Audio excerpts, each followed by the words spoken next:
podcast literario ¿Qué estás leyendo?, dedicado a la actualidad del mundo del libro. Compagina su labor periodística con su faceta literaria, en la que ha alcanzado gran reconocimiento gracias a sus novelas negras protagonizadas por la comisaria María Ruiz. Entre sus obras destacan Verano en rojo, Las lágrimas de Claire Jones y El sueño de la razón, galardonada con el premio Dashiell Hammett. En este ensayo que vamos a presentar hoy en Goya en el País de los Garrotazos es una publicación que se realizó en 2021, creo, ¿no? Y nada, contaros un poco que, bueno, como ha dicho Jesús, yo soy la directora artística de Europalia España y el cabeza de cartel del festival es Goya, por dos razones. Porque Goya es el que nos ha ayudado a hablar de una España contemporánea y la gran pregunta del festival es cuáles son nuestros desastres, nuestros caprichos y nuestros disparates hoy. Esa ha sido como la pregunta que hemos lanzado para hablar del festival. Y la segunda cosa es que la exposición principal del festival es una exposición que se llama Goya, o sea, Luz y Sombra, Goya y el realismo español. Entonces, este encuentro es tanto para los que ya habéis visto la exposición o no la habéis visto y estaría muy bien que la fueseis a ver después, porque vamos a presentar muchas de las obras que también, mientras que hablamos, la gente va a poder ver muchas de las obras que están en la exposición y luego una excusa maravillosa también para que animaros a que leáis este gran ensayo que Berna ha escrito. Nada, lo primero, muchísimas gracias y como hoy hemos comido juntas y nos hemos contado un poco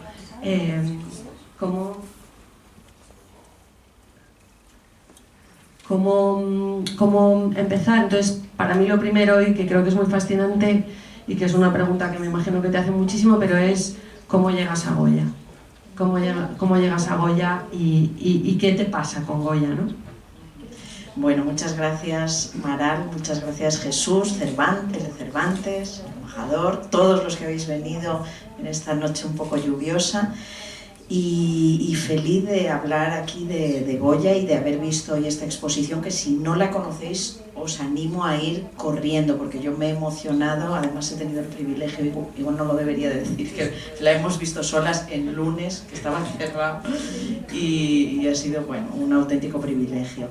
¿Cómo llego a Goya? Bueno, pues Goya realmente era ese autor que cuando estamos en el colegio pues hay que estudiar como Velázquez, como Murillo, como tantos otros. Bueno, para mí en mi infancia pasó sin pena ni gloria, ¿no? Y en mi juventud. Y como todas las cosas buenas que van macerando con el tiempo y que un día te las encuentras y dices, pero ¿cómo no he reparado antes en el valor de esto?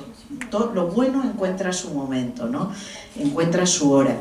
Y como escritora de novela negra que soy, me empezó a fascinar la historia de las pinturas negras de Goya, que supongo que conocéis, que están en el Museo del Prado, que son unas pinturas que él pintó literalmente en las paredes de su casa, en su última casa en Madrid, en la Quinta del Sordo. Es decir, no puso cuadros de Ikea, bueno, en ese momento imposible, ¿no? Pero quiero decir, no puso ahí un jarrón que le hubiera regalado a alguien, no. Dibujó unas pinturas oscuras, negras, deprimentes, por ejemplo, Saturno devorando a su hijo, por ejemplo, el gran cabrón, la multitud bajando en fiesta, alcoholizados, ciegos. Bueno, creo que por los gestos que veo, creo que las conocéis perfectamente. Y fue aquello lo que me empezó a obsesionar y como autora de novela negra dije, esto que es una obsesión ya para mí, estas pinturas negras, yo tengo que abordarlo como novelista, ¿no? A partir de ahí empecé a... sí, aquí tenemos Leocadia, que era su compañera de vida en esos tiempos, su posible ama de llaves o compañera vital, que le acompañó incluso luego al exilio en Burdeos. Bueno, empecé a investigar más y más sobre la vida de Goya y me encontré con que realmente reflejaba lo que somos hoy, solo que lo había hecho 250 años antes que nosotros. ¿Qué ocurre? Que él empezó con aquellos dibujos tan luminosos del Madrid, de la romería de San Isidro, la pradera de San Isidro, aquellos dibujos que dibujaba para tapices, los cartones para tapices que estuvo muchos años haciendo y que reflejaban ese Madrid y esa España colorida, luminosa, alegre, amorosa, llena de sensualidad, de creatividad. Bueno, igual me tengo que cortar porque si empiezo puedo estar 4 horas. Voy a intentar ser breve para que sea un buen diálogo como el que hemos tenido en la comida. Entonces, el contraste entre esa España luminosa y creativa que hizo en sus inicios y la España que reflejó en las pinturas negras, bueno, pues encontré ese contraste entre dos Españas que sigue estando vigente hoy. Bueno, me obsesioné, escribí una novela negra y después de la novela negra escribí este ensayo precisamente para abordar cómo Goya nos pintó a nosotros. Lo dejo ahí para que dialoguemos, porque si no, ya digo, podría hablar 4 días seguidos. No, yo encantada, porque realmente la que tiene que hablar hoy eres tú, o sea, que genial. No, yo, o sea, sí que en esto que estabas hablando ahora, que creo que es una cosa importante, que por eso me voy para atrás, porque me parece como muy valioso cómo Goya, que era una de las cosas que decía, ¿no? Cómo ha identificado, ha representado en la pradera, ¿no? Y cómo España ha ido muchas veces a Goya también para representarse a sí mismo, ¿no? Como para contarse y como para generar una identidad muy clara. Entonces, creo que uno de los temas como muy interesantes de tu libro, que es hablar sobre el legado, ¿no? Creo que una de las cosas que hablamos antes es cómo los españoles tratamos nuestro patrimonio y cómo la herencia, por ejemplo, que recibe el nieto de Goya pasa por unas aventuras y unos... eso por un lado. Y luego la otra cosa que también me parecía muy interesante es el legado de la historia del artista, ¿no? Cómo se ha ido construyendo el relato de quién es Goya, cómo se ha romantizado, cómo se ha mostrado una figura, que también hablamos de ello, muy masculinizada, muy macho español, ¿no? Y cómo eso con el tiempo se ha ido recolocando. Entonces, si quieres, empezamos un poco con la parte de su legado, porque creo también que el legado no está solo en la historia y en cómo hemos tratado muchos de la obra y de lo que dejaba Goya, sino también cómo muchos artistas después han utilizado a Goya para seguir hablando de la realidad, ¿no? Para seguir siendo críticos, como es el caso de este libro, ¿no? Entonces, si nos cuentas un poco tu paseo por la búsqueda de la quinta y demás, sería genial. Sí, yo que voy mucho a Londres bueno, y siempre que viajamos por el mundo, lo haréis vosotros también, buscas los restos y cómo se ha plasmado los artistas de los lugares en los sitios. Y a mí me fascina Londres y siempre cuento que en Londres hasta Sherlock Holmes, que no existió, tiene una casa. O por ejemplo el andén 9 3/4 ¿no? De Harry Potter tiene un andén en la estación de King Cross y tiene un carrito chocado contra alguna pared. Es decir, Inglaterra, por ejemplo, es un país que sabe construir su relato sobre su pasado, sobre su arte, y de ahí ese impacto que reverbera y llega a todos nosotros. España no sabe hacerlo, y mira que tenemos grandes cosas, ¿no? Pero para mí la gran sorpresa cuando empecé a estudiar a Goya era, por ejemplo, que la Quinta del Sordo, esa última morada donde pintó las pinturas negras, no existía. Me costó encontrar el lugar donde había existido, y finalmente en unas casas humildes había ahí una plaquita en una de ellas: aquí residió Goya en su última morada. Y dices, pero no hay una casa de Goya, no se ha mantenido un espacio. La historia de las pinturas negras es muestra de esa dejadez española. Por ejemplo, lo que os he dicho, las dejó pintadas en la quinta, y ahí cuando su nieto heredó solo le sobrevivió un hijo a Goya, y el nieto es el que heredó la Quinta del Sordo. Él fue un desastre, el nieto. Ahí se dedicó a invertir, a vender todo lo que pudo de su abuelo, y compró minas de plata. Entonces había un pelotazo de minas de plata y de otros minerales. y hacía aleaciones ahí en la Quinta del Sordo, ¿no? Es una de las cosas que está en los primeros capítulos.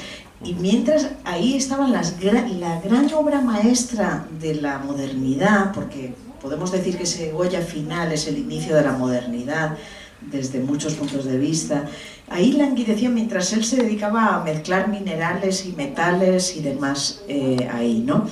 Tuvieron que pasar 50 años hasta que un varón coleccionista, por cierto belga, vino a Madrid, compró la Quinta del Sordo, hizo arrancar las pinturas, pasarlas a cuadros con especialistas y se las llevó a París para intentar venderlas en una expo internacional de París. Hablamos de 1878, creo, 70 y pico. Por fortuna no consiguió venderlas, porque llegó a última hora, las pusieron en un pasillo, nadie se fijó en ellas y como no logró venderlas, se las regaló al Museo del Prado, o lo que luego sería el Museo del Prado, y por fortuna, por eso las podemos ver. Es decir, tuvo que ser un varón belga el que vino, el que lo compró, el que organizó el traslado, y si no, España estaba dando la espalda a estas obras, ¿no? Lo mismo con su cadáver, él murió en Burdeos, en el exilio, y allí fue enterrado, y pasaron décadas hasta que un cónsul, creo que fue el cónsul, y el Ministerio de Exteriores, bueno, se pusieron, oye, que aquí, ya en Francia, había empezado a crecer su leyenda, y entonces dijeron, oye, este señor está enterrado en Burdeos, vamos a llevarlo para Madrid. Por cierto, que al abrir la tumba encontraron que no tenía cráneo, bueno, ese es otro episodio, todo está en el libro, y al final lo acabaron llevando a Madrid, donde tuvo 4 cementerios distintos o entierros distintos hasta que ya está depositado desde hace mucho en San Antonio de la Florida. Bueno, quiero decir que la historia de Goya muestra también la dejadez española en esa conquista de los espacios en homenaje a un creador total, ¿no? Como tiene que ser él. Creo que me decía antes que una cosa que me gustaba mucho, dice, como buena escritora de novelas policíacas, como la historia de Goya está tan deslavazada, también tenemos la suerte de que es un artista con una trayectoria larguísima. Murió con 82 o 82, 83 años y tiene realmente un recorrido muy largo, pero no era una persona, no nos lo pone fácil en la construcción, la reconstrucción de muchos momentos de su vida, ¿no? Y entonces Berna me decía, qué mejor artista como para pensar en una novela policíaca, ¿no? En la vida y en la obra y su trayectoria, que ha mutado, que fue un artista de cambio de siglo, ¿no? Que también es otra de las cosas que me gustaría hablar contigo, pero antes de eso, aunque me iría a Cádiz a que contases lo de también cómo te encontraste la casa donde él pasó un año y pico, en el que encontraste un patrimonio, pero vamos a ir hacia las biografías de Goya, porque si no nos vamos a pasar aquí muchas horas. Y entonces otra de las cosas que narrabas, ¿no? Y que creo que eso va y vuelve todo el rato, es que cómo se ha construido la imagen de Goya, el artista romántico, ¿no? Que es cuando arranca, y que son los franceses mucho los que arrancan a contar una historia en la que luego encima pasa eso, que Goya se queda sin cabeza, o sea, el cadáver de Goya está sin cabeza, hay unas historias alucinantes sobre dónde está la cabeza, el cráneo de Goya, pero creo que esta es una parte que también como muy apasionante del libro. Sí, la verdad es que son los franceses los que empiezan a valorar más a Goya. Bueno, en España, imaginaos, ha vuelto Fernando VII, nos hundimos en un regreso al pasado, fracasa la Ilustración, el absolutismo ha vuelto, o sea, estamos en ese contexto, ¿no?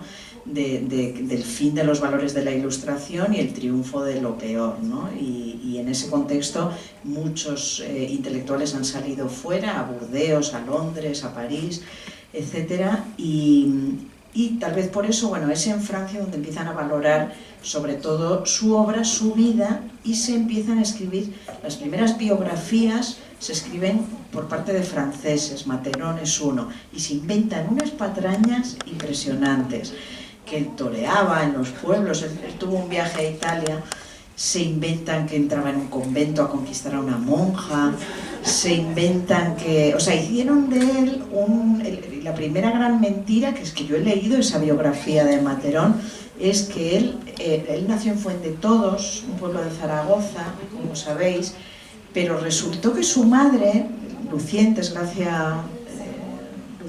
Lucientes, me falta algún apellido, fue allí a dar a luz, o sea, vivían en Zaragoza los padres, ella fue allí a dar a luz, que era su pueblo, y al mes volvió a Zaragoza, esta es la realidad, y estudió en un colegio de Zaragoza y tal, pero en esta biografía de leyenda se inventan que vivía en Fuendetodos y que a los 14 años estaba en una carretera pintando con una piedra en una carretera, y un cura pasó por allí, le vio y dijo, ¿quién eres? Tal, y vio lo que había dibujado en el suelo y se lo llevó a Zaragoza a aprender. Mentira, o sea, él ya vivía en Zaragoza.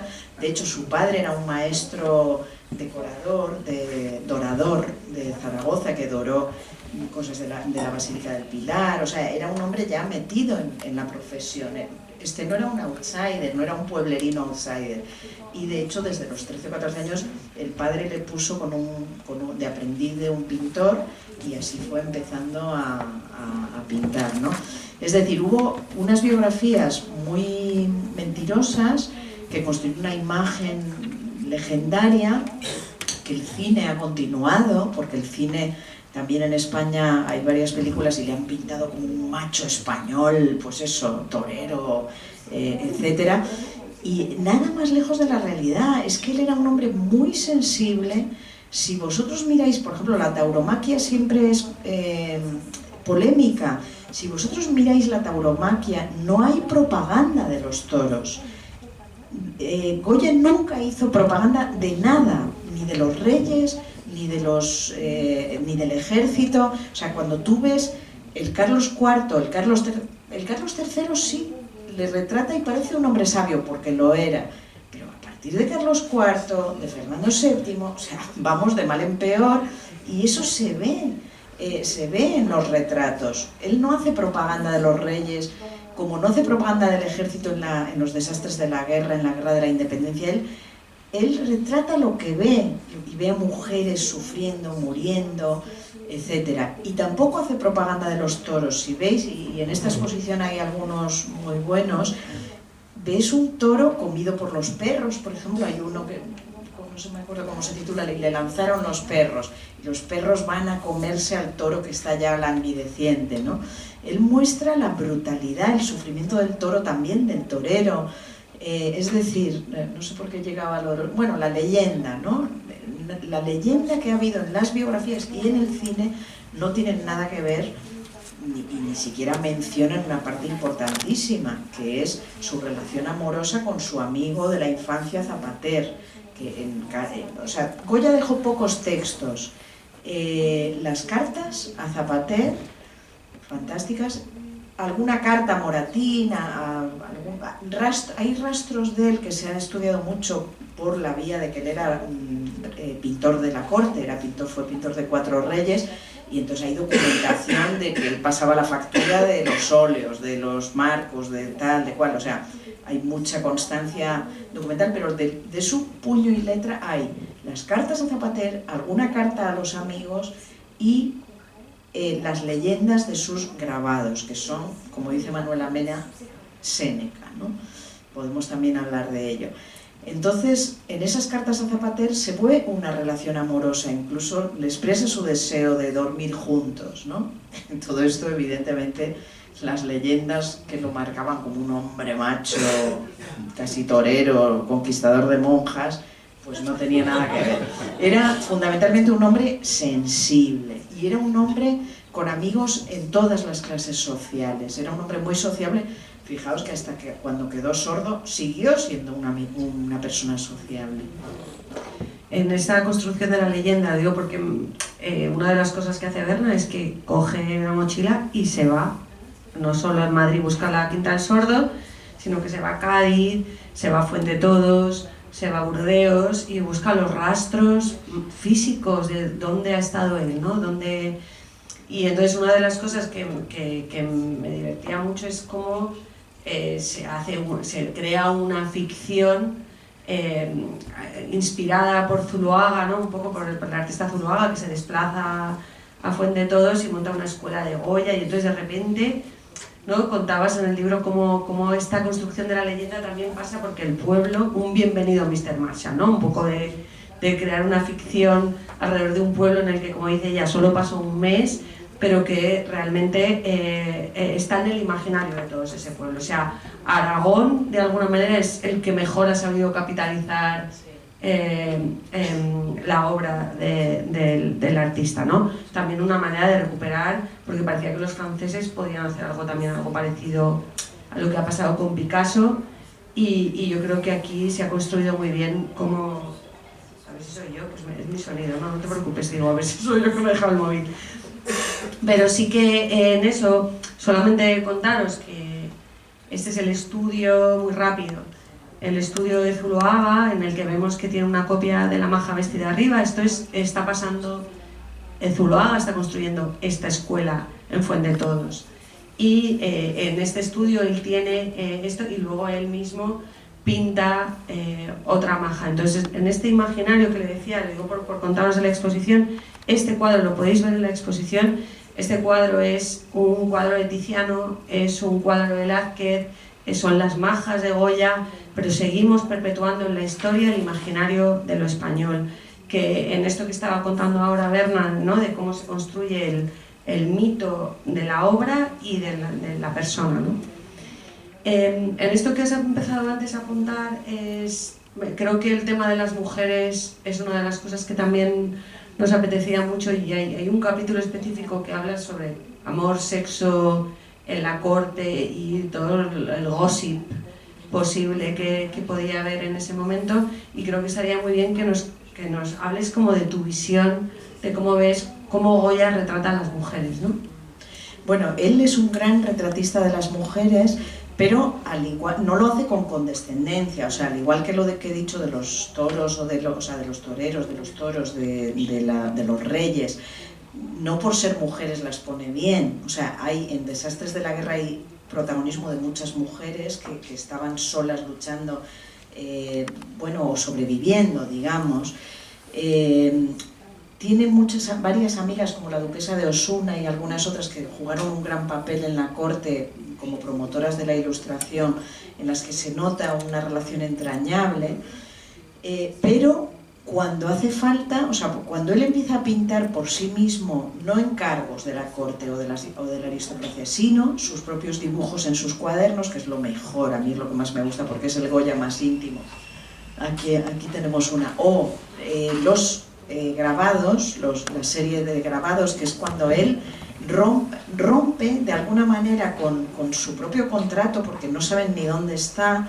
La mujer escribe a algún amigo porque hay que cobrar, hay que mantener a la familia, y él ha desaparecido, está en Cádiz. Empieza ahí a hacer la serie de los caprichos, que es la primera que hace, porque él ha decidido pintar lo que quiere, retratar a la gente, ¿no? Y ahí hay mujeres prostitutas, hay alcahuetas a las que hay, por supuesto, el clero abusador, la gula. O sea, ahí está pintando los pecados de la sociedad, ¿no? Y entonces sí que retrata a muchas mujeres que sufren, pero también a las que las hacen sufrir, como una alcahueta, ¿no? Que las explota. Y particularmente interesante es la relación con la duquesa de Alba, ¿no? Eso también generó mucha leyenda de si estaban enrollados, si no. Bueno, la teoría más... O sea, no hay prueba de que tuvieran algo, eso Manuela Mena, que es la que más sabe, os lo diría así también, aunque yo creo que sí hay prueba, dentro de lo que podemos llamar como prueba, que él se enamoró perdidamente, ¿no? Porque dejó muchos rastros en los retratos que hizo a la duquesa de Alba, como en los grabados que hizo en esa época, en esa serie de los caprichos. Hay muchos con la cara de la duquesa de Alba, ¿no? Y hay alguno en el que Bonaverunt, o sea, que está denunciando cómo la mujer no le hace caso, está con otro, se le nota un sufrimiento, ¿no? Y de hecho, y en los retratos que le hace a la duquesa de Alba, bueno, pues hay gestos como que ella señala en la arena, que pone solo Goya, o sea, él se regala una atención por parte de la duquesa de Alba que posiblemente no fue así, porque de la duquesa de Alba sí hay documentados otros amoríos con otros de la época, ¿no? Pero bueno, sí, él fue un gran amigo de mujeres importantes y de mujeres. Fue leal a su mujer, se preocupó siempre muchísimo de ella y bueno, tenía una sensibilidad también con las mujeres, pero ya digo, sin condescendencia, nunca. Sí, hoy estábamos hablando, por ejemplo, La tirana, que es una obra que esta mañana no sabía el nombre a las dos, ¿no? Es como dignifica, por supuesto, están las reinas, algunas bueno, pinta con más cariño, otras con menos, pero es este artista que también empieza a representar a otros artistas y a pensadores y los empieza a dignificar metiéndoles dentro del relato de lo que es, el retrato pictórico, ¿no? Y cómo esas figuras, como la tirana, por ejemplo, que era una artista de la performance, era una bailadora extraña, moderna, que todo el mundo iba a ver en Madrid, y él hace un cuadro de la tirana realmente sin tener ninguna procedencia, ni sangre azul ni nada, hace realmente retratos de ella que muestran una dignidad y una potencia alucinante, ¿no? Entonces sí que es verdad que hay un respeto, sin tener tampoco muy claro por todo lo que dice, que es que hay un respeto hacia la figura de la mujer, hay un respeto por contar lo bueno y lo malo y los estadios por los que pasa el cuerpo de la mujer, o sea que también el peso del matrimonio, o sea que sí que realmente va reconociendo como todo eso. Sí que lo que estabas comentando antes, que yo creo que en ese primer viaje a Cádiz hay una cosa que para mí me cambió mucho también cómo valorar a Goya, lo de los pocos documentos que dejó escrito y que tú también lo cuentas en el libro, que creo que es un momento realmente histórico, ¿no? Que es la escritura de cuando escribe un informe. Le piden a Goya, ¿no?, que escriba un informe para la Academia de San Fernando y le piden que comparta qué es lo que él piensa sobre la formación que tienen los jóvenes que entran en la Academia, ¿no? Y creo que ahí también tú hablas muy bien también de ese documento, ¿no? Me gustaba traer aquí un trocito en el que es de su puño y letra, que no sé si soy capaz. Tú tienes algún fragmento, ¿verdad? Sí, yo creo que estaba destacado aquí. Si quieres, leo este trocintín. Sí. Daré una prueba para demostrar con hechos que no hay reglas en la pintura y que la opresión y obligación servil de hacer estudiar o seguir a todos por un mismo camino es un gran impedimento a los jóvenes que profesan este arte tan difícil que toca más en lo divino que ningún otro por significar cuanto Dios ha criado. O sea, que además esto coincide en el momento en que él se enferma, ¿no? Que creo que es otra de las cosas que creo que nos puedes hablar un poco de ese momento de Cádiz, de cómo vive la enfermedad, dónde le lleva a esa enfermedad también, ¿no?, a nivel de escucha, y que lo cuentas en el libro fantásticamente. Sí, es verdad, cuando he dicho los restos que hay escritos de Goya, me ha faltado eso, es verdad, las cartas a Zapater, algún amigo, y las leyendas en sus grabados, y esta lección es fundamental. Además, muy importante porque él había sido rechazado varias veces por la Academia de San Fernando, que era la única forma de crecer como artista en esa época, y fue rechazado. Incluso cuando su propio cuñado Valleu era el factotum del arte en la corte, y años después llegó a ser director artístico y deja esta lección en la que habla de que las reglas son un grande impedimento, ¿no? Eso es también como un inicio de la modernidad, en el sentido de que si todos copiamos los cánones de lo escrito, si no rompemos límites nunca progresaremos, ¿no? Y hay que hacerlo, él menciona lo divino, pero lo que hay es una fuerza creativa de romper límites Eso fueron sus grabados también, una forma de romper límites y muchas de las cosas que... Su forma de retratar a la monarquía fue una forma de romper límites, ¿no? Porque, de hecho, después del gran retrato de la familia de Carlos IV, que está en el Prado y seguro la tenéis en la cabeza, que está Carlos IV, la reina María Luisa, sostiene al niño que se supone que es de Godoy, hay hijos que se parecen, hijos que no se parecen, o sea, ese cuadro lo tiene todo, ¿no? Y después de ese cuadro, que creo que es 1804 o así, ya la reina no le vuelve a contratar, o sea, no le vuelven a contratar. ¿Y qué hay? Yo he visto cuadros que hicieron otros retratistas de la corte, pues eso, propagandistas, pero mira, ahí está.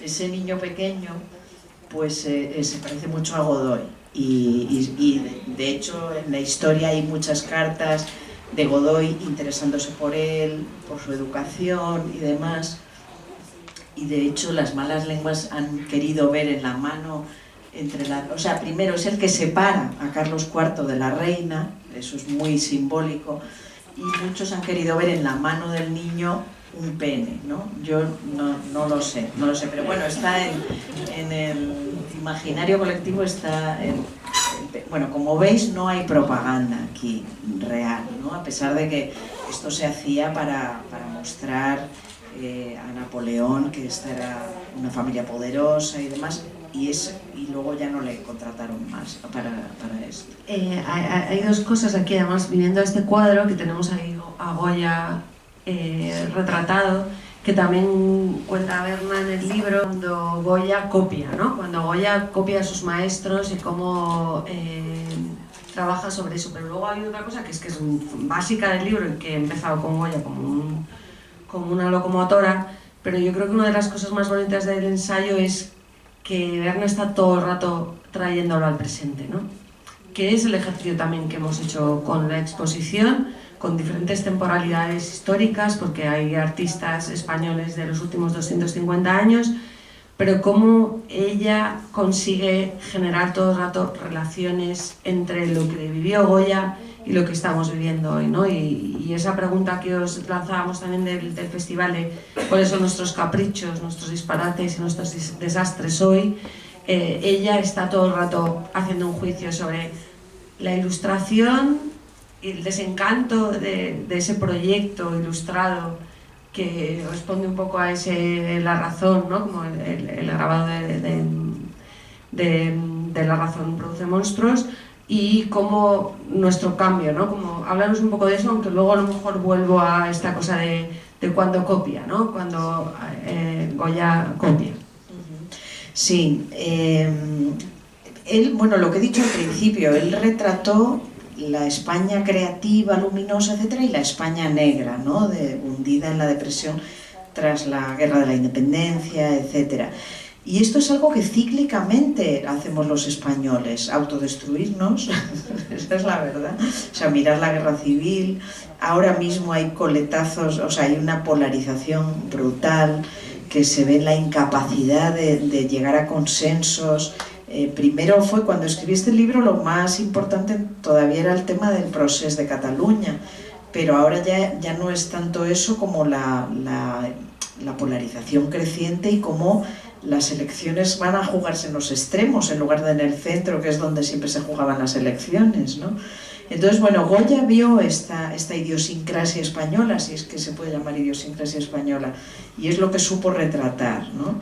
Te referías a eso, ¿no?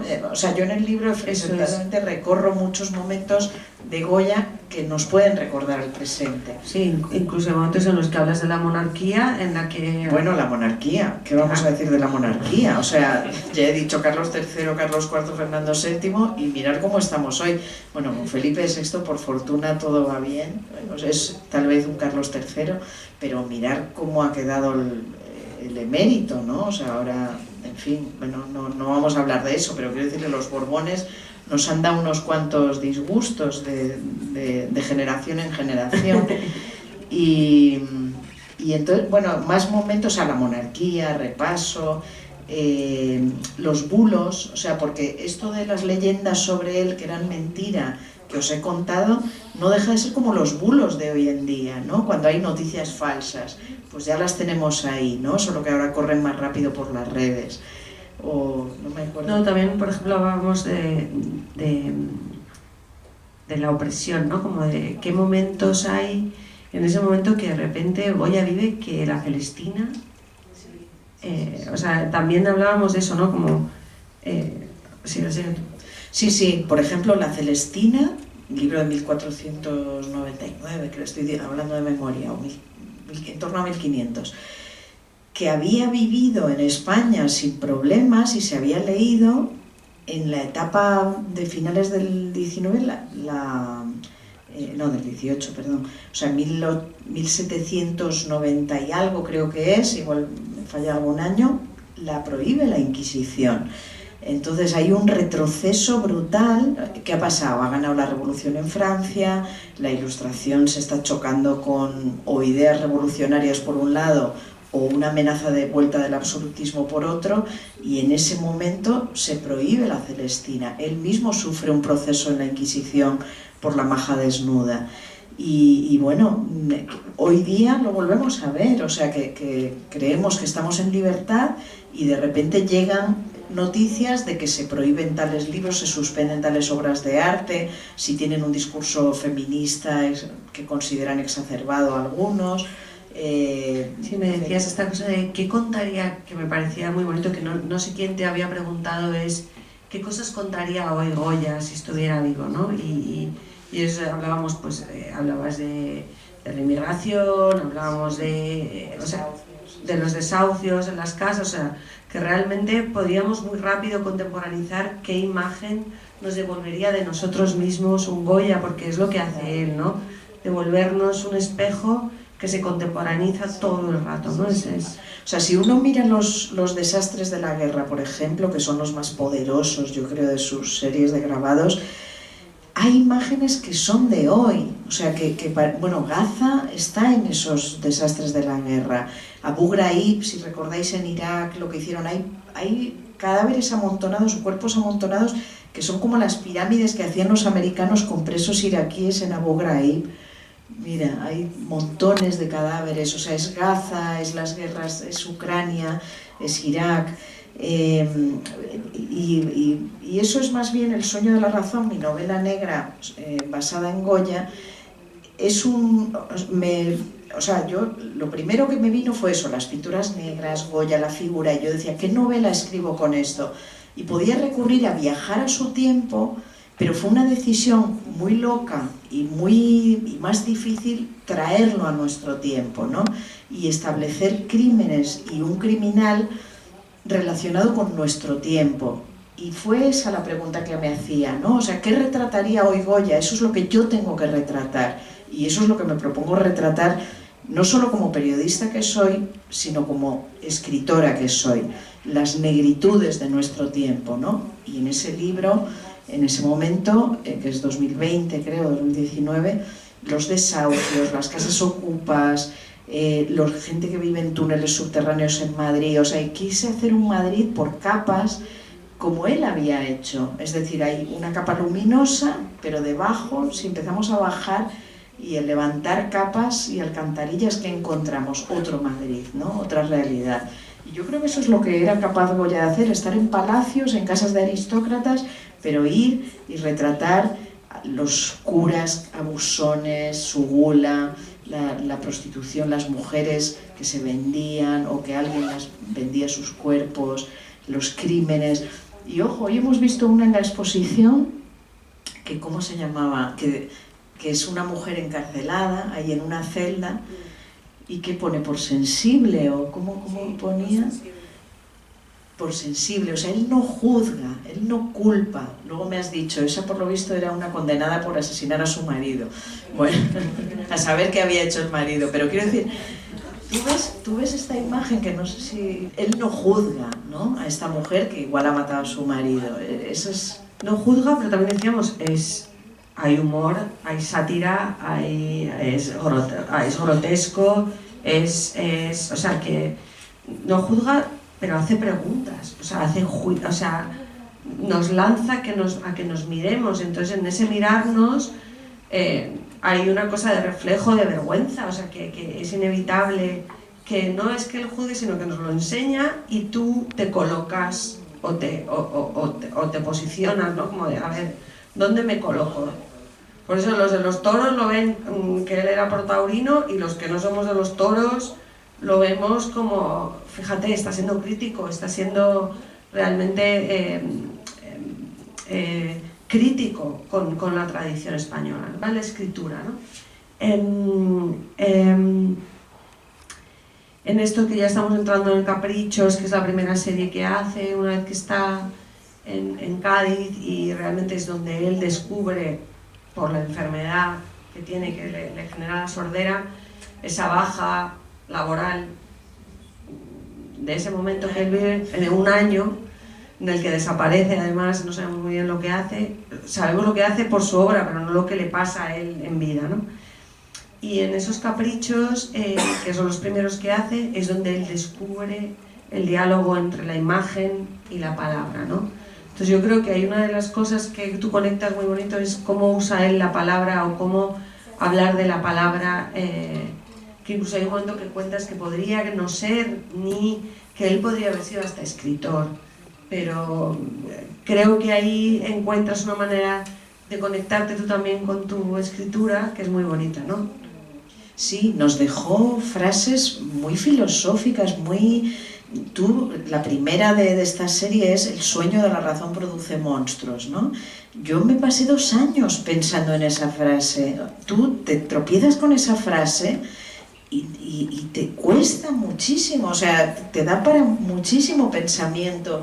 El sueño de la razón es que ¿estamos soñando que llega la razón, o es que la razón se ha ido a dormir? ¿Qué quiere decir? Cada uno puede tener sus respuestas. Yo finalmente creo que entendí que cuando duerme la razón llegan los monstruos, ¿no? Y está el pintor así recostado, dormido, y surgen búhos, los pajarracos, murciélagos, etc. Bueno, porque llega la desgracia cuando la razón duerme. O es que por soñar con la razón vamos directos a los monstruos. Son frases, y así muchas de las que escribió con sus grabados, ¿no? Son, bueno, lo que dije, que Manuela Mena decía que era puro Séneca, ¿no? Puedes pensar en esas frases, pues como hemos visto ahora, porque fue sensible, ¿no?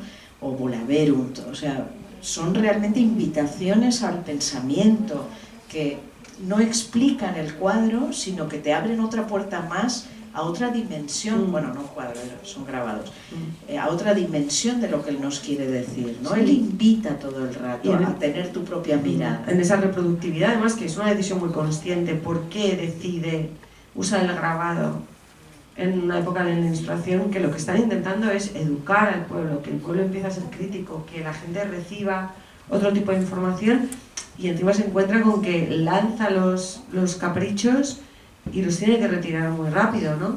Sí, sí, sí. Él los anuncia en un periódico de Madrid, los pone a la venta, anunciando que está retratando los vicios de la sociedad, etc. O sea, es todo un pronunciamiento, como diciendo, ya no voy a hacer, o esto no es la belleza del juego de la gallina ciega, de la pradera, de las romerías, no, esto es los vicios de la sociedad, ¿no? Pero vende muy pocas copias y enseguida los retira y les regala las planchas al rey, ¿no? ¿Por qué? Porque ha empezado a cambiar el ambiente político, lo que os decía, ha triunfado la Revolución Francesa, la monarquía se repliega, vuelve la Inquisición y ya no son momentos de libertad, ¿no? Como la que él estaba empezando. Es interesante, es verdad que los desastres de la guerra no se publicaron en vida de él, pero en los Caprichos, o sea, en la decisión de reproducir su trabajo, creo que hay un statement, o sea, él está intentando compartir con todo el mundo su manera de ver las cosas. Y es verdad que va además en esa idea de, por ejemplo, a sus maestros los empieza a copiar a través del grabado. Sus ejercicios de práctica de grabados están mucho en Velázquez y en Murillo, ¿no? Tú también cuentas eso. Y yo ya porque si no, no voy a dejar espacio para que la gente nos pregunte. Vale, Vale, sí, es un tipo muy interesante porque no existen los museos. Entonces, ¿cómo aprende un autor a ser autor? Bueno, él estaba en la corte con los otros pintores de la corte, pero es a través de los amigos aristócratas coleccionistas que él puede aprender. Y así, de hecho, cuando estuvo en Cádiz, estuvo en la casa de su amigo, que era un gran coleccionista, y ahí aprendió de todos, o sea, o sea, de Rembrandt sobre todo, es de quien más quiere copiar y aprende de grabados, pero ahí ve mucho, en Andalucía ve mucho Velázquez, ve, bueno, de todo, ¿no? Él necesita ir a tener amigos coleccionistas para aprender, y allí se mete semanas, ¿no? a aprender y copiar, claro, porque como ahora los nuevos pintores tienen que aprender copiando, ¿no? Luego ya a partir de ahí empezarán a volar, pero sí. Y luego también eran libros, o sea, no es como nosotros entendemos, no era un cómic, por supuesto que no, pero el roto, ¿no? Como también hacías esa relación, ¿no? Entre también con el fotoperiodismo, que también lo relaciona mucho los desastres con el primer fotoperiodista, tal, pero lo interesante es que nosotros tenemos los grabados puestos en los caprichos y demás, están puestos de manera individual, pero él construyó un relato, eran 80 los que había en los caprichos, yo creo, y realmente había una narrativa que no era temporal, había una narrativa construida en el libro bien interesante, que es muy difícil, o sea, de ver, o sea, aunque en la Academia de San Fernando creo que puedes comprarte como un... Sí, sí, ahí están todos. Y pues yo creo, no sé si ¿qué ves, qué huecos he dejado? Una maravilla, es que hemos sintonizado un montón porque ha organizado una exposición esplendorosa, de verdad, y ha cuadrado muchísimo el espíritu del libro con el espíritu de la exposición. Yo le decía a ella que me he dado cuenta, porque yo soy la directora, no soy la comisaria de la exposición, y he sido leyéndola a ella donde me he dado cuenta de lo que he aprendido. O sea, ha sido gracias a ella que he dicho, ostras, he aprendido un montón de cosas de Goya, porque como lo hemos hecho toda la carrera, pues... Sí, y le he dicho, y como digo ahora, que mi mirada no es de experta. Yo no soy una experta, no soy académica ni historiadora del arte, soy una simple escritora y periodista que me obsesioné con Goya, ¿no? Pero bueno, he intentado reflejarlo con las fuentes apropiadas, con la técnica periodística en este libro, de que todo lo que pongo es verdad, o sea, nadie ha podido corregirme nada. Y es vivencial, porque es mi mirada, pero es factual, porque es su vida, ¿no? Y su obra. Y bueno, pues muchas gracias. A ti, muchísimas gracias. No sé si tenéis alguna... O sea, es el momento de las preguntas. Bueno, antes que nada, agradeceros a las dos, y muy especialmente a Bernal por las magníficas reflexiones y apuntes que nos han hecho, que es lo mejor que se puede hacer en una presentación como esta, es tener ganas de leer el libro, con lo cual con eso ya vamos a contar. Y yo quería hacer una reflexión y dos tipos de preguntas. Veremos hasta qué punto coincides conmigo o no, pero la primera es la pregunta de... A mí no deja de sorprenderme, y cuanto más conozco la figura, y mira que porque es una figura a la que tú bordeas, perifraseas, pero nunca acabas precisamente por esas lagunas vitales que tiene, nunca acabas de pillarle tranquillo por lo contradictoria que es, ¿no? Incluso su correspondencia con Zapater, ¿no? Su obsesión por el dinero, la relación cariñosa con él, la brutalidad y la vulgaridad de los comentarios, cuando a la vez él es una persona extremadamente sensible. Él es contradictorio. Pero lo que para mí me parece que es realmente más chocante es que esa contradicción él la lleva con una naturalidad pasmosa. Yo, que soy un humilde funcionario del Estado, pero estoy seguro que todo el público lo puede entender, yo no me puedo imaginar que, siendo el pintor oficial de la corte, con mi suegro siendo Bayeux, teniendo a todo el Madrid detrás, pintar un cuadro como el que se dedica a la familia de Carlos IV. Porque eso no es un cuadro, eso es una bofetada. Y esa bofetada yo creo que entronca muy bien con ese propio espíritu, y cojo otra figura que tú has mencionado, que es el propio Berlanga. Cuando me contó, tuve el privilegio de decirme que lo habíamos condecorado en el Ministerio de Exteriores, y me reconoció que no era una gran cruz lo que a él más le emocionaba, con todos los respetos del mundo, sino que lo que más le emocionaba es que cuando había hecho Bienvenido Mr. Marshall, en una reunión del Consejo de Ministros, prácticamente a la mitad de las carteras se pusieron a gritar, a insultar, a pedirle el cuello de Berlanga y prácticamente pedir su ejecución sumaria al amanecer. Y entonces uno de los más, el ministro de Cultura de turno, el más botarate y el más significado, insistió en que quería el cuello de Berlanga, y entonces le dice, le preguntan al general, Excelencia, ¿qué opina de la situación de la película? Porque la película tenía un éxito internacional, pero reflejaba una realidad absolutamente incómoda para todo el mundo. Y con una vocecita que era la característica del general, él contestó: Berlanga no es solo un separador, no es solo un traidor, no solo es un comunista, todo el mundo sintiendo, claro. Es peor que eso. Berlanga es un mal español. Berlanga tenía mucha honra ese título que le da Franco, pero es que yo creo que el propio Goyo responde a esa idea del mal español, del tener la valentía, de tener la cachaza, de tener la hombría de enfrentarse al tópico de su época y quedarse exactamente...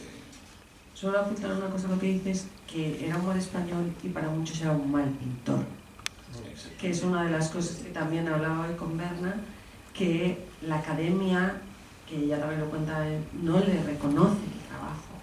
O sea, realmente su manera de pintar, ser un precursor, por eso decía, a nivel formal es un transgresor, no solo en el contenido, sino en su manera de pintar y en su manera de componer las piezas, de generar narrativas. O sea, que no es solo... O sea, que es desde mucho, es un mal español y es un mal pintor. Y para acabar, como contraste, ahora hablamos de lo que es él en su época y luego su efecto hasta el día de hoy, ¿no? Y entonces recuerdo la primera vez, pues me quedé dándole vueltas porque no sabía en qué me encajaba esa, pero yo sabía que tenía un encaje en otro lugar y no sabía la cual. Cuando vi Velvet Underground Blue Velvet de David Lynch, la película, la primera vez.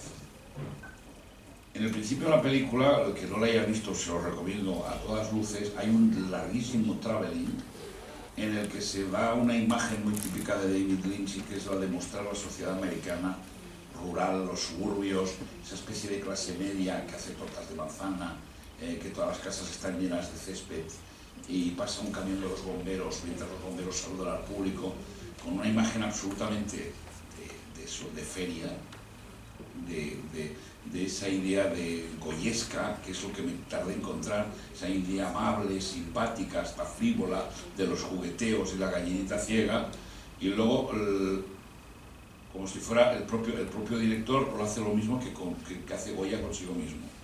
Va acercándose, la música va perdiendo fuerza, va tomando un carácter muy siniestro, se acerca a la hierba, llega una imagen microscópica y de pronto se ve una oreja cortada, y así empieza la película.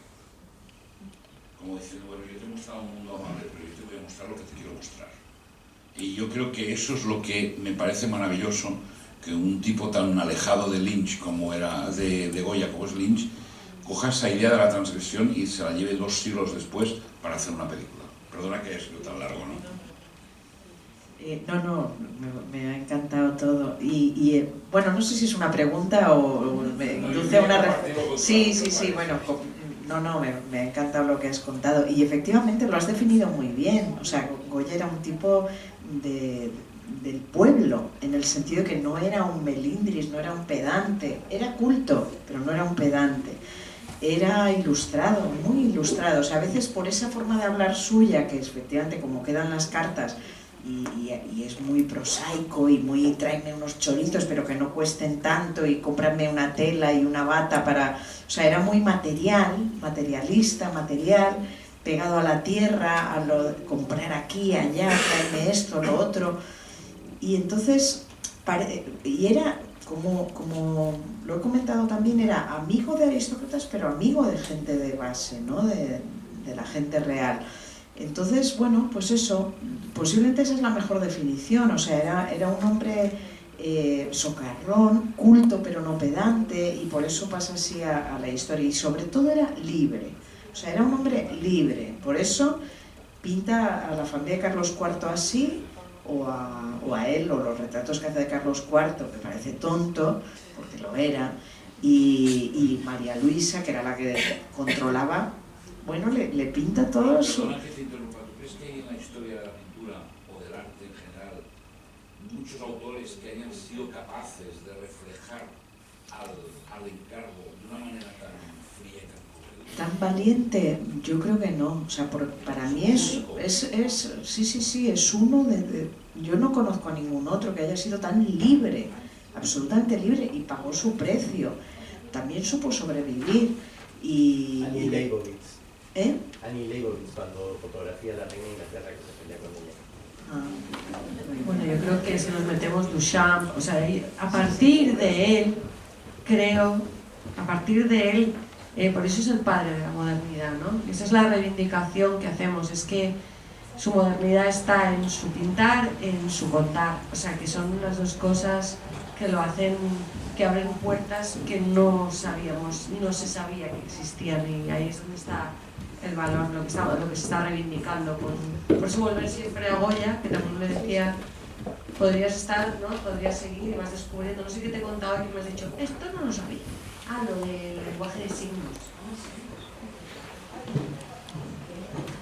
En el catálogo de Goya, una de las especialistas en Goya, que es del comité científico de la exposición, que se llama Ana Reuter, ella escribe un ensayo en el que dice que Goya se queda sordo con 45 años y justo en Cádiz está muy enfermo tal, y se queda ahí sordo, y entonces lo que cuenta Ana es que justo en ese momento en el periodo ilustrado se están desarrollando qué son las escuelas, y se desarrollan varias escuelas en las que se empieza a pensar cómo es el lenguaje de signos.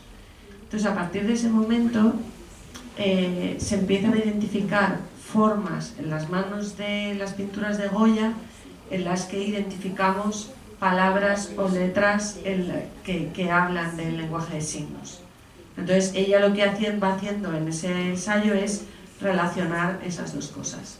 Así que, y luego hay una cosa de lo que decías también, embajador, que es importante, que son 80 y pico años, o sea, es una carrera súper longeva para un periodo como ese. Él ve morir a exiliarse, claro, exiliar a Cuatro Reyes, son 80 años y muchos años. Es verdad que como pintor de la corte empieza con los tapices y con los cartones, pero consigue incluso la pensión cuando ya está en Burdeos, no se exilia, o sea, no se retira, pero no es que sea un exiliado como muchos de sus compañeros, ¿no?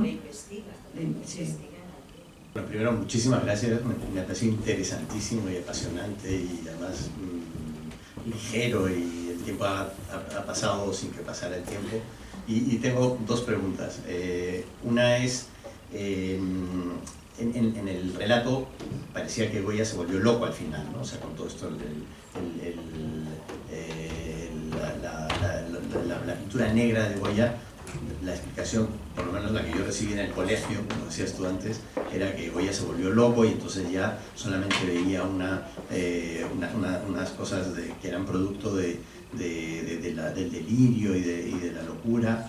Y mi pregunta es, después de tu investigación y de este cambio de relato, es que se volvió loco o simplemente era, como dijiste, una manera de contar y de denunciar y de expresar un estado de ánimo que no era locura, sino depresión, preocupación, denuncia. Y mi segunda pregunta es, esto ya tiene que ver más con la pista, como se dice en francés, o con el gossip que dijiste antes, sobre todo, y además uniendo a los retratos y a la familia de Carlos IV, y sobre todo a María Luisa de Parma, a quien aparentemente detestaba, pero detestaba por el poder que ella ejercía, porque era antipática, y porque quería denunciarla a ella, o porque había también esa rivalidad que aparentemente había con la duquesa de Osuna, el Capricho, la duquesa de Alba, que aparentemente habían unas cortes paralelas y él estaba del lado contrario, y entonces había o sea, en pintarla fea, en pintarla de negro, en pintarla agestada, había una complicidad más que con la duquesa de Alba, con la duquesa Osuna, me parece, ¿no? Y todas estas cosas esta complicidad que tenía en el Capricho, porque el Jardín del Capricho, por ejemplo, también lo retrató muchísimo y él pasó mucho tiempo ahí.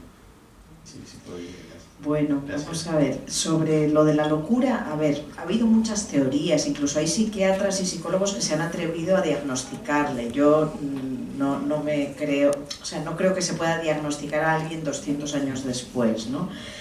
Él reflejó una realidad, o sea, era su mirada sobre España en ese momento. Y la España que él había retratado, por ejemplo, en la pradera de San Isidro, la que hemos visto aquí, tan luminosa, tal, la vuelve a retratar 35 años después, tan negra, tan alcoholizada. Pero es que ¿de dónde veníamos? O sea, acabamos de salir de una guerra tremenda y había vuelto Fernando VII y volvía al absolutismo. O sea, España estaba en un momento muy negro.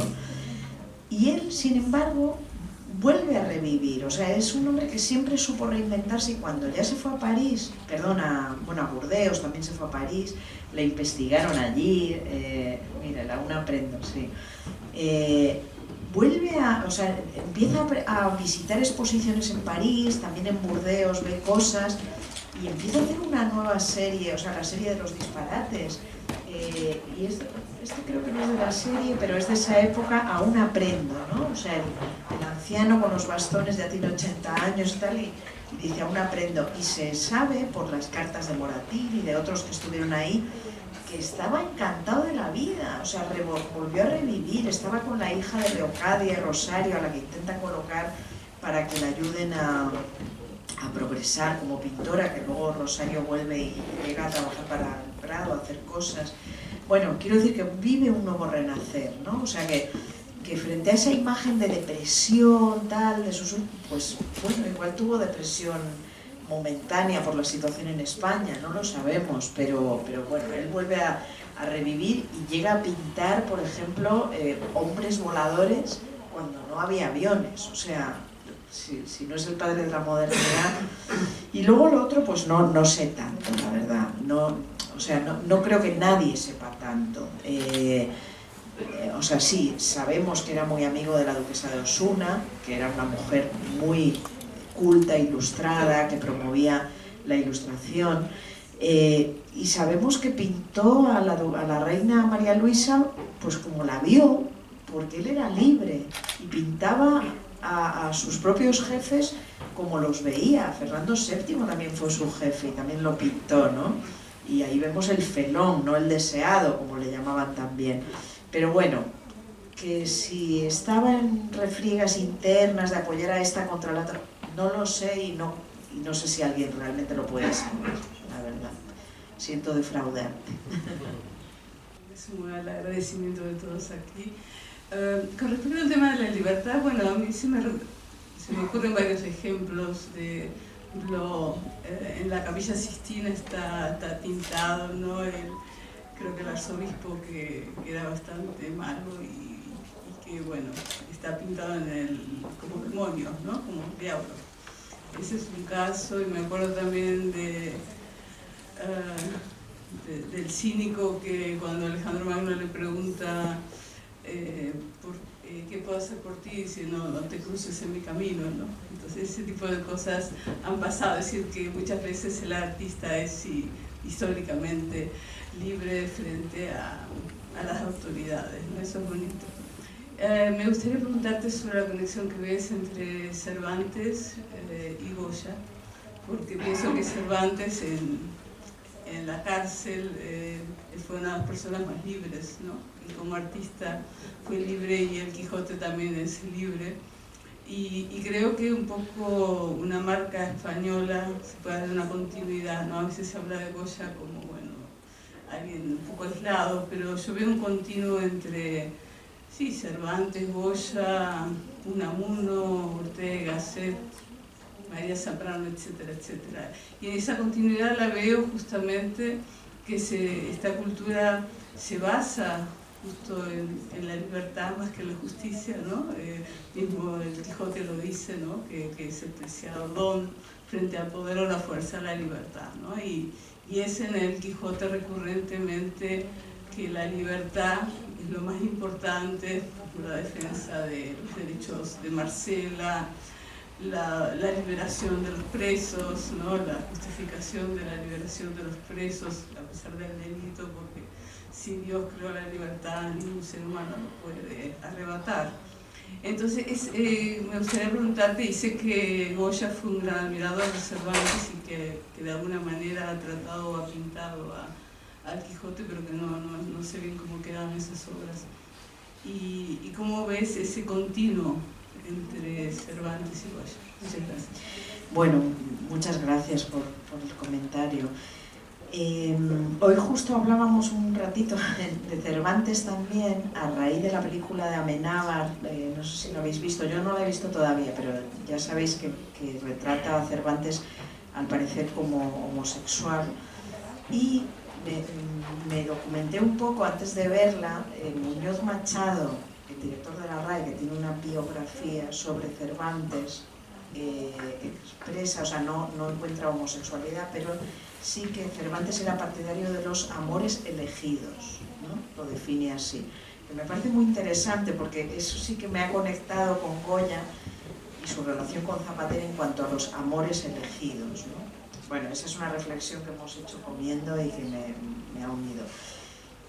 Continuo, sí, en un sentido, o sea, yo no soy especialista en Cervantes ni nada, pero sí hay algo interesante que es la aportación de la creación en este sentido al impulso de la historia de España, en el sentido de que esto me lo dijo Julio Llamazares en un diálogo como estos.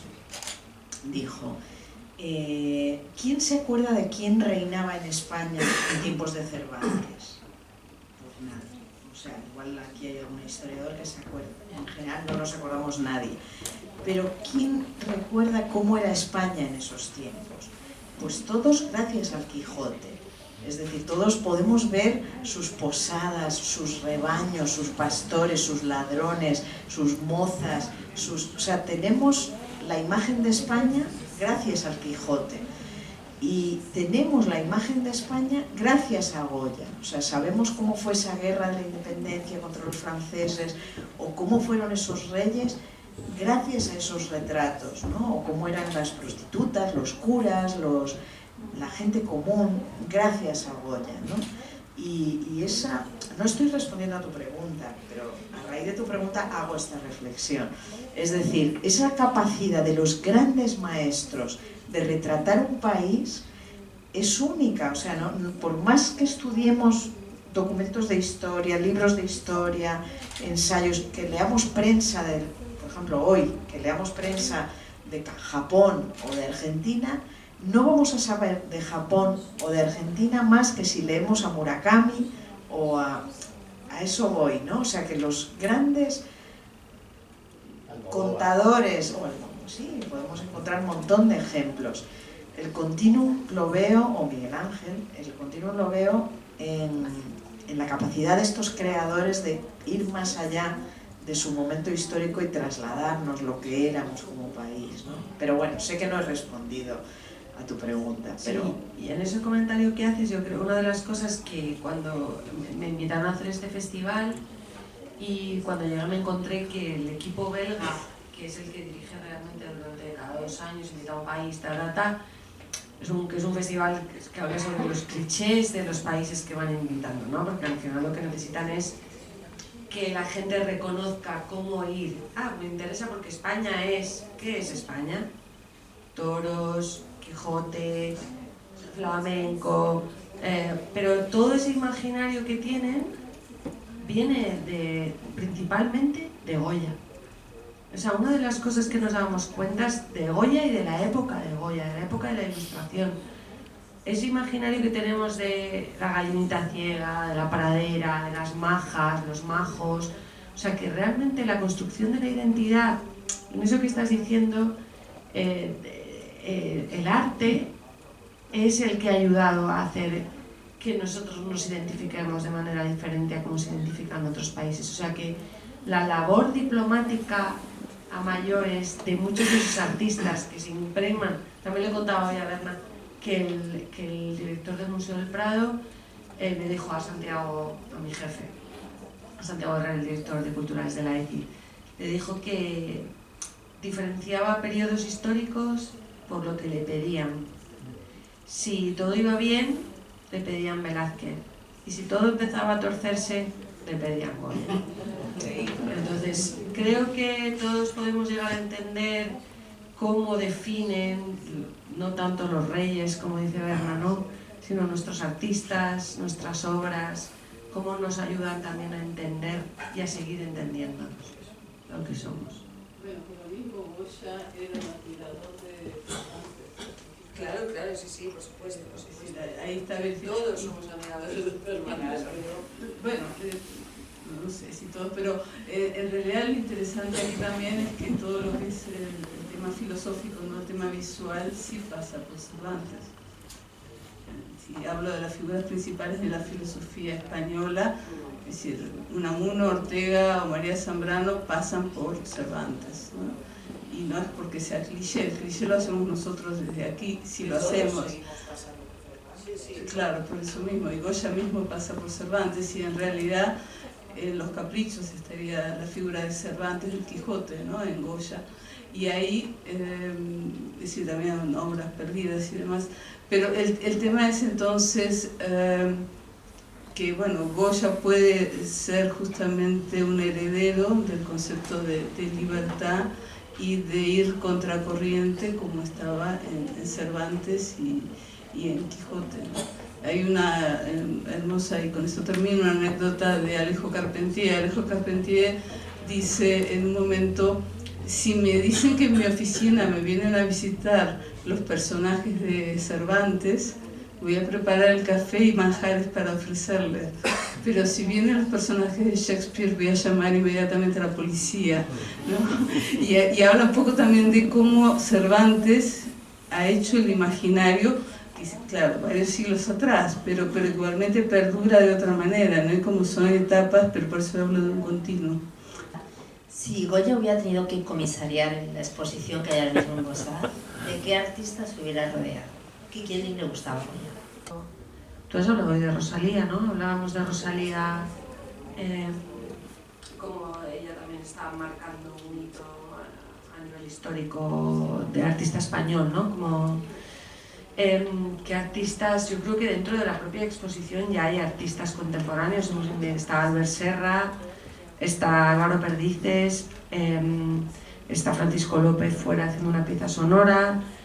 Creo que hubiera sido muy transgresor a nivel de lenguajes también, que yo creo que es una de las cosas que no nos damos cuenta de lo transgresor que fue a la hora de usar el grabado, ¿no?